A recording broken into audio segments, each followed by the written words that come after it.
دی مونیکیو میں خوش آمدید، جہاں مالیاتی شعور اور منی آئی کیو کو بہتر بنانے پر کام کیا جاتا ہے۔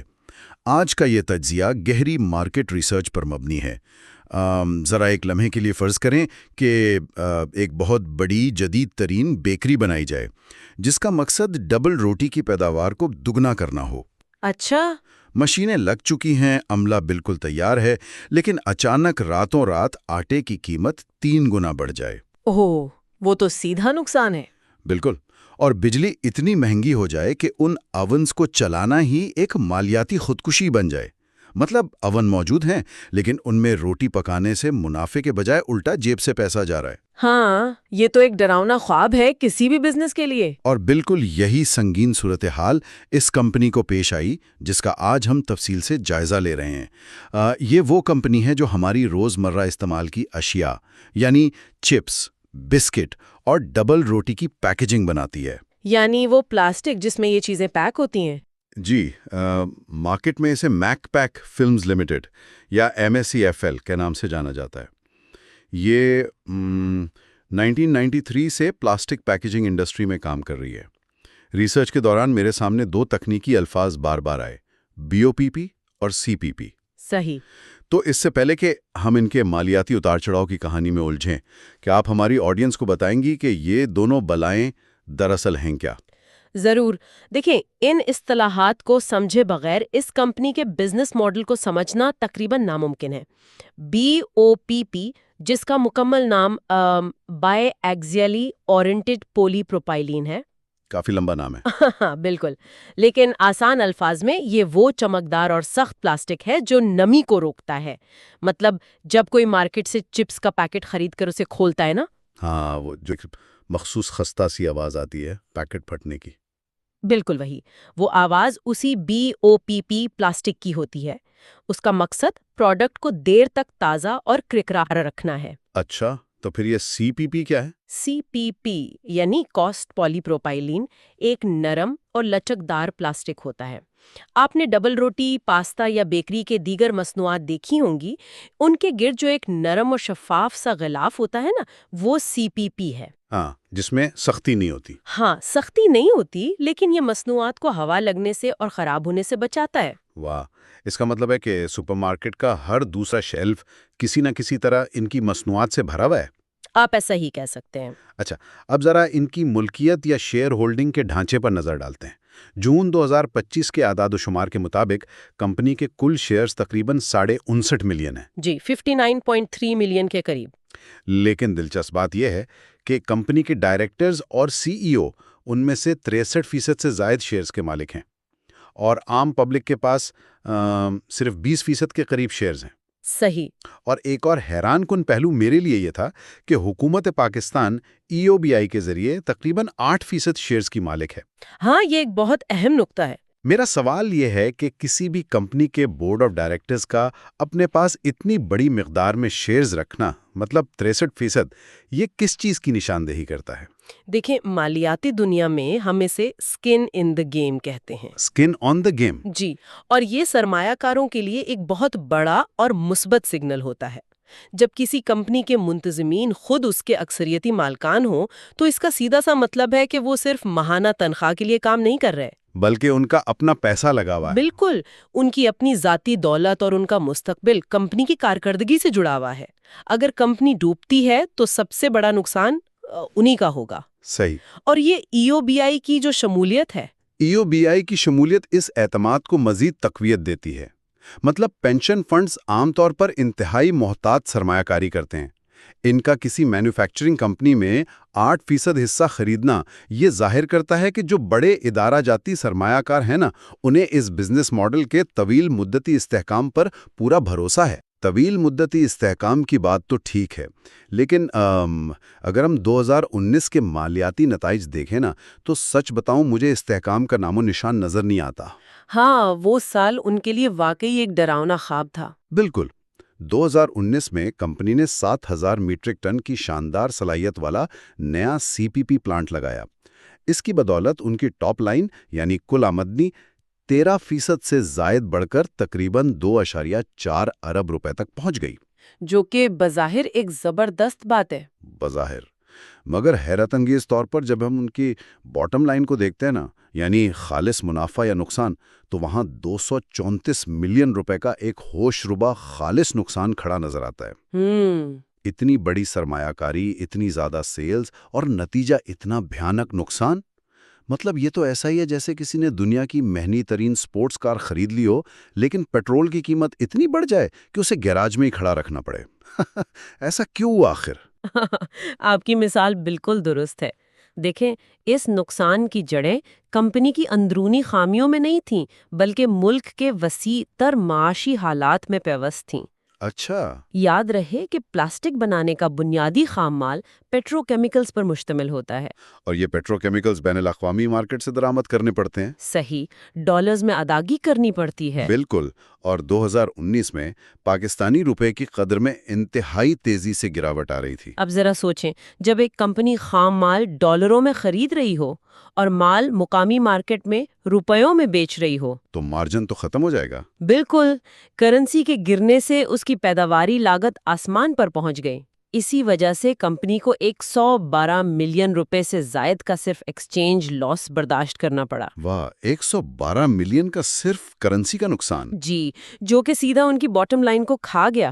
اور اس پر مستزاد یہ کہ اسی سال گیس کی قیمتوں میں بھی ہوش ربا اضافہ کر دیا گیا۔ یہاں ایک عام انسان کے ذہن میں یہ سوال پیدا ہوتا ہے کہ اگر خام مال اور گیس مہنگی ہو گئی تھی تو کمپنی نے اپنی مصنوعات یعنی پیکنگ کی قیمت کیوں نہیں بڑھا دی؟ مطلب اپنا نقصان گاہک کی جیب میں کیوں نہیں منتقل کیا؟ یہ ایک مینوفیکچرنگ کمپنی کے لیے اتنا سادہ نہیں ہوتا، خاص طور پر B2B ماڈل میں۔ کیوں؟ کیونکہ مارکیٹ میں اور بھی حریف موجود تھے۔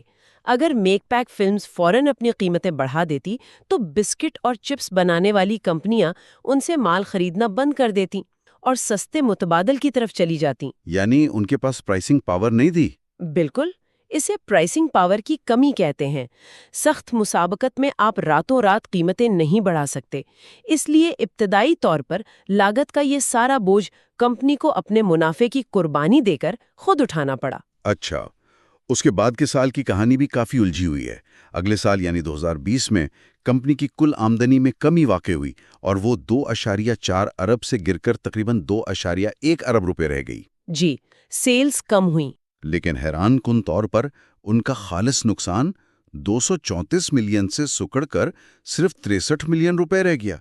مطلب ریونیو کم ہو رہا ہے لیکن نقصان بھی کم ہو رہا ہے۔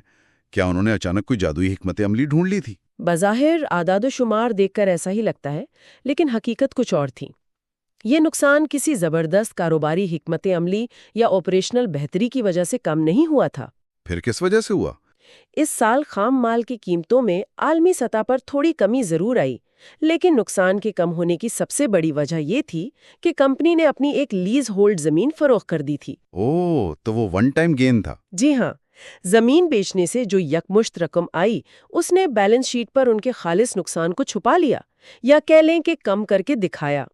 درحقیقت ان کے بنیادی کاروبار کو اسی سال ایک اور شدید جھٹکا لگا تھا۔ وہ کیا؟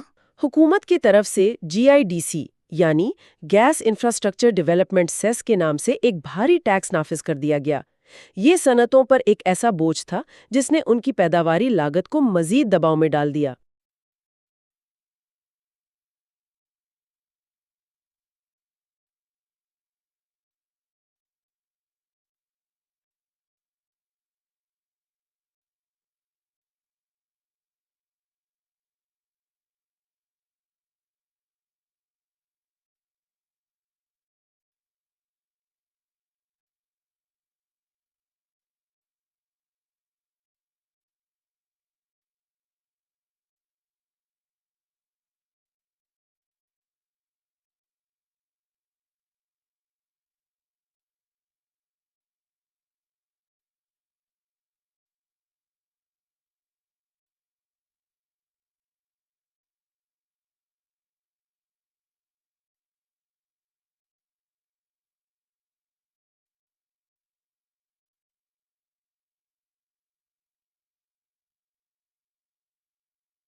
لیکن حیران کن طور پر ان کا خالص نقصان 234 ملین سے سکڑ کر صرف 63 ملین روپے رہ گیا۔ مطلب ریونیو کم ہو رہا ہے لیکن نقصان بھی کم ہو رہا ہے۔ کیا انہوں نے اچانک کوئی جادوئی حکمت عملی ڈھونڈ لی تھی؟ بظاہر اعداد و شمار دیکھ کر ایسا ہی لگتا ہے، لیکن حقیقت کچھ اور تھی۔ یہ نقصان کسی زبردست کاروباری حکمت عملی یا آپریشنل بہتری کی وجہ سے کام نہیں ہوا تھا۔ پھر کس وجہ سے ہوا؟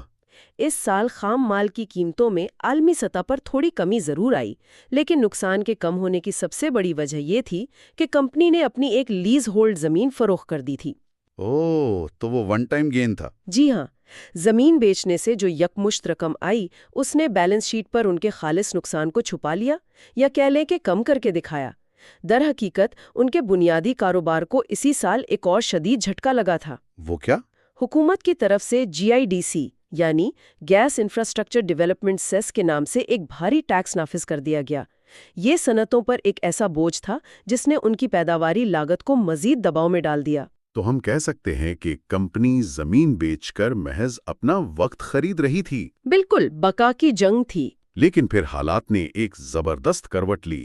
2021 اور 2022 کے سال اس کمپنی کے لیے کسی سنہرے دور سے کم ثابت نہیں ہوئے۔ بے شک 2021 میں آمدنی میں تقریباً 40% کا بے مثال اضافہ ہوا اور بالآخر باٹم لائن خسارے سے نکل کر 187 ملین روپے کے شاندار منافع میں تبدیل ہو گئی۔ ایک زبردست ٹرن اراؤنڈ۔ اور 2022 میں بھی یہ سلسلہ جاری رہا۔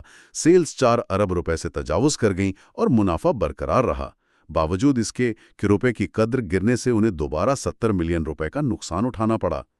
اس زبردست واپسی کے پیچھے کیا سائنس تھی؟ اس کامیابی کے پیچھے جو معاشی اصول کام کر رہا تھا اسے اکانومیز آف سکیل کہتے ہیں۔ اکانومیز آف سکیل یعنی بڑے پیمانے پر پیداوار کا فائدہ؟ بالکل، انہوں نے نہ صرف مقامی مارکیٹ میں اپنا حصہ بڑھایا بلکہ ایکسپورٹ پر بھی بھرپور توجہ دی۔ اچھا۔ فکسڈ اخراجات یعنی فیکٹری کا کرایہ، مشینری کی فرسودگی اور بنیادی عملے کی تنخواہیں وہ زیادہ یونٹس پر تقسیم ہو جاتے ہیں، جس کی وجہ سے فی یونٹ لاگت کم ہو جاتی ہے۔ ہاں، لاگت کم ہو جاتی ہے اور ایکسپورٹ شروع کرنے سے انہیں ڈالرز میں آمدنی ہوئی، جس نے جزوی طور پر کرنسی کے گرنے کے اثرات کو زائل کرنے میں مدد دی۔ اس ترقی کا عروج ہمیں 2023 میں دیکھنے کو ملتا ہے۔ اعداد و شمار بتاتے ہیں کہ یہ سال کمپنی کی تاریخ کا سب سے کامیاب سال تھا۔ کل آمدنی 5.5 ارب روپے تک پہنچ گئی اور خالص منافع 105% کے حیران کن اضافے کے ساتھ تقریباً 380 ملین روپے ہو گیا۔ اور ان کا گراس پروفٹ مارجن 23.82% پر تھا، جو ایک مینوفیکچرنگ کمپنی کے لیے زبردست ہے۔ زبردست تو ہے، لیکن یہاں ریسرچ کا ایک ایسا پہلو ہے جس پر میں آپ کو چیلنج کرنا چاہوں گا۔ جی بتائیں۔ جب میں نے ذرا گہرائی میں جا کر دیکھا تو معلوم ہوا کہ 2023 میں بیچی گئی مصنوعات کا کل حجم یعنی والیوم دراصل پچھلے سال کے نسبت 4% کم ہوا تھا۔ صحیح کہہ رہے ہیں۔ تو کیا ہم واقعی اسے ایک زبردست حکمت عملی کہہ سکتے ہیں؟ کیا یہ محض مہنگائی کا فائدہ اٹھانا جسے انفلیشنری پرائسنگ کہتے ہیں وہ نہیں تھا؟ مطلب کم مال بناؤ، قیمت دگنی کر دو اور منافع کماؤ۔